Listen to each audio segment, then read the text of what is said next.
you're going to be in a lot of pyramids in your life, dominance hierarchies and different states and families and all of that. And they'll arrange themselves into a hierarchy, and there'll be something at the top. And the top is the thing that can do well across hierarchies. So it's not stuck in any one pyramid, and it's partly associated with vision and the ability to see a long, long distance. Also to see what you don't want to see and to report that back to the king. And so the king, fundamentally, as far as you guys are concerned from a psychological perspective, that's your superego. That's the Freudian perspective. Or it might be the moral system by which you comport yourself. But your eyes are the thing that updates that, right? You need it to orient yourself in the world. You need it to orient yourself among other people. But your eye and your capacity to pay attention, especially to what you don't want to pay attention to, is the thing that continually updates that model, exactly as Piaget laid out with children. The world with reflexes, and maybe a more modern psychologist would also concentrate on the implicit motivations, and those have to be organized inside the child into some kind of hierarchy of unity before the child can organize him or herself into the broader unity of the state, and that's basically what's being represented here. And so Zazu, the eyes of the king, comes to check out the king, and that's, what's his name? What's the king's name? Mufasa, yeah, and he's a very regal-looking person, lion, and he stands up straight and tall, and that means that he's high in serotonin, because serotonin governs postural flexion, and if you're dominant and near the top of hierarchies, you tend to expand so that you look bigger than you could if you shrunk down. And so if you're a low dominant person, you wander around like this so that you look small and weak, and you don't pose a threat to anybody. But if you're at the top, you expand yourself so that you can command the space, and that's why he has that particular kind of regal posture. And if you look at his facial expression, you see that it's quite severe. He's capable of kindness, but he's also harsh and judgmental, and that's what society is like. That's what the superego is like. And what that means is that he's integrated his aggression. And I've seen this happen in my clinical clients when they come in and they're too agreeable. They look like Simba looks later in the movie when he's an adolescent, and he's sort of like a deer in the headlights. Everything is coming in and nothing is coming out. But when the person integrates their shadow and gets the aggressive part of themselves integrated into their personality, their faces harden. And if you look at people, you can tell, because the people who are too agreeable look childlike and innocent, and the people who, well, a hyper-aggressive person will look, mean and cruel. But let's see if that's good. That's still working. So, but I've seen people's face change in the course of therapy, men and women. So, and what happens is they start to look more mature, and it's more like they're judging the world as well as interacting with it properly once they integrate that more disagreeable part of them. It's very, very necessary, and that's part of the incorporation of the Jungian shadow, or the incorporation of the unconscious from a Freudian perspective. But old Musafa there, he's already got that covered. So, and he's capable, obviously he can smile, and he's capable of the full range of expressions, but he's a tough-looking character. The lion is an apex predator, and so, which means it's at the top of the food chain, roughly speaking, and it's sort of golden like the sun, so that's also useful. And it has that mane that makes it look majestic, and of course it's very physically powerful, and it's intimidating.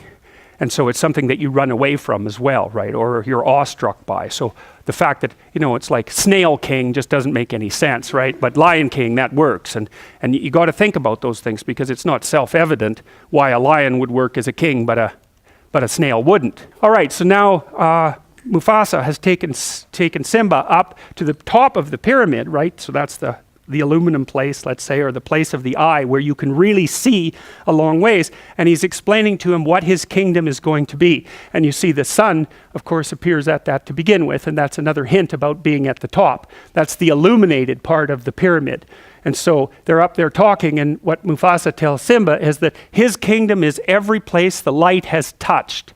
And that's so brilliant. So one of the things you'll notice if you move into a new apartment, you're like a cat. Cats don't like changing houses, and they have to zoom around in every corner to see exactly what the hell's going on there before they calm down. They need to know where they can hide and where the potential dangers are.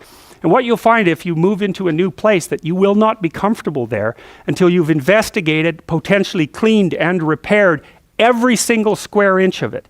The more attention you pay to it, the more it'll become yours. And that's far more than mere material ownership, which is also relevant. But in order to feel comfortable somewhere and to dominate that place, to be enmeshed in that place, you have to attend to it. You have to shine light on every corner. And you have to do that with yourself and with your relationships as well. And so anyways, Mufasa tells Simba that his kingdom is everything that the light shines on. And that's exactly right. And then there's a metaphor there too, which is that what you've shone light on, which is what you've come to understand and master, is surrounded by an other world of all the things that you don't understand. And some of those would be natural things, and some of them would be tyrannical things, and some of those would be things you don't want to know about yourself. But they're outside of where you've managed to shine the light. And so that's exactly what Mufasa tells Simba. He says, we live in this pyramid, we're at the top, there's a domain of light around it that's explored territory. Outside of that, there's unexplored territory, and that's partly the unconscious, because you fill it with fantasy, and it's partly what you just don't know. And then Mufasa tells Simba, and it's sort of like God telling Adam and Eve in the Garden of Eden not to eat the apple. Mufasa tells Simba, there's this outside place that's dark, that's not part of your kingdom, and you should not go there. And that's really interesting, because Simba doesn't even know about that place yet. And so Mufasa is doing something very contradictory there.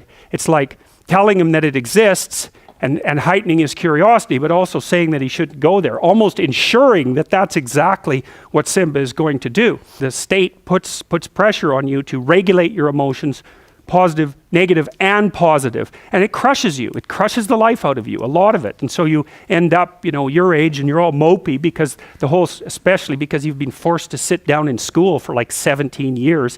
You're all mopey, and it's no wonder, you've had the spirit taken out of you by the process of discipline. But without that, you'd be completely useless. So it's another one of those paradoxical, gifts and catastrophes that you encounter as you move through life. So then Simba encounters the anima. That's the anima, the Jungian anima. And the anima is the feminine counterpart in the soul.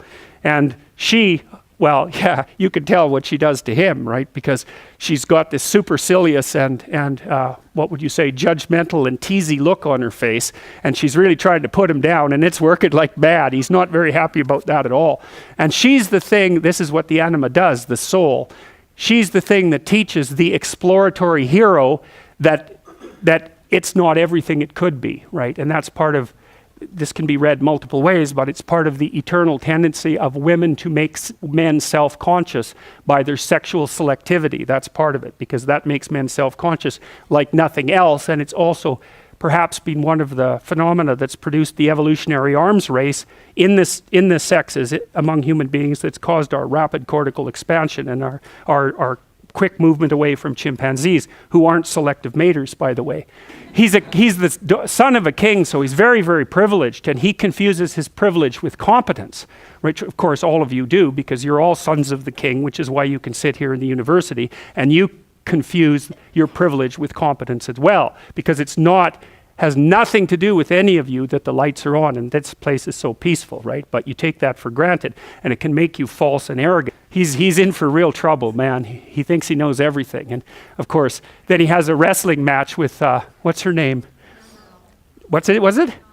Nala, yeah, he has a wrestling match with Nala, and she just pins him every time, right? Got you again, pinned you again. And that's basically right. One of the things that happens with men when they meet a woman who they really desire and admire is they project an ideal onto her immediately. That's an anima projection. And then that anima projection judges them, and they act all inferior and stupid. And it's partly because they are. That's why. And so then they go down in defeat constantly to this thing that they're projecting, which at least has some concordance with the actual woman, but not that much. So, okay, they keep wrestling, and then they're on the fringe of the kingdom. This wrestling match between this pairs of opposites takes them to the edge of the kingdom, and they end up in the elephant's graveyard, right? And there's bones everywhere. And so now they're out into the kingdom of death, and what that means is that these two kids, as they've grown up, encounter death, right? They go outside the light, and it's very, very shocking for them. They're very curious about it, obviously. They go to explore the skeletons and all of that, even though they were told not to. But their curiosity, they can't stay away from death. They're too curious about it. And so they develop knowledge of death. And then, of course, out there in the deadlands is where the hyenas are. And that's exactly right, because hyenas are scavengers, right? And they can break bones with their teeth. They're really, really quite the animal. And, you know, you kind of have a shudder of repugnance when you see those things. And I think it's partly, I mean, we shared an evolutionary landscape with the ancestors of hyenas for a very, very long time. And like vultures too, you know.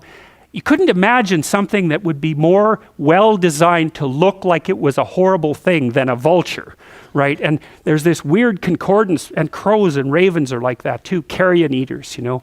Eagles are kind of an exception, but they look just as creepy as they are, which is really quite interesting. And of course, hyenas fall into that category, and they laugh too, which is, you know, really? You also have to laugh? Really? With all these other things you have going for you?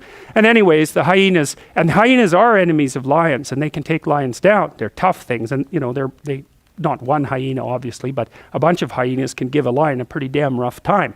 And these little lions are really no match for the hyenas, and so they get threatened very, very rapidly. And one of the hyenas, of course, is just completely out of its mind.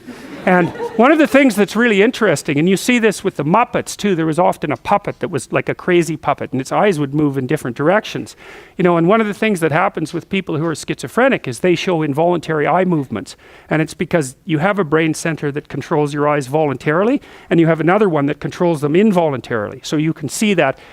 Look ahead and try to move your eyes smoothly back and forth. You can't do it. You'll see that they jerk, hey? But if you put a finger in front of your face and then do this, they'll move perfectly smoothly, and that's because you're using different eye control centers, one voluntary and one more involuntary, and the involuntary one is actually more sophisticated. And so in schizophrenics, the involuntary eye control centers tend to disrupt the voluntary eye control centers, and that's likely part of the hallucinatory process, you know, because you have the ego in the schizophrenic that's being disrupted by processes underneath, fantasies and that sort of thing. And that looks like it's reflected in involuntary eye movements, like dream movements. So anyways, so much for the crazy hyena. And they're in real trouble. Now the king's eye, who's supposed to be keeping an eye on this and was supposed to be watching Simba, is trying to intervene. But I mean, look at him. He's like a delicious little bird. And so that's not working out very well.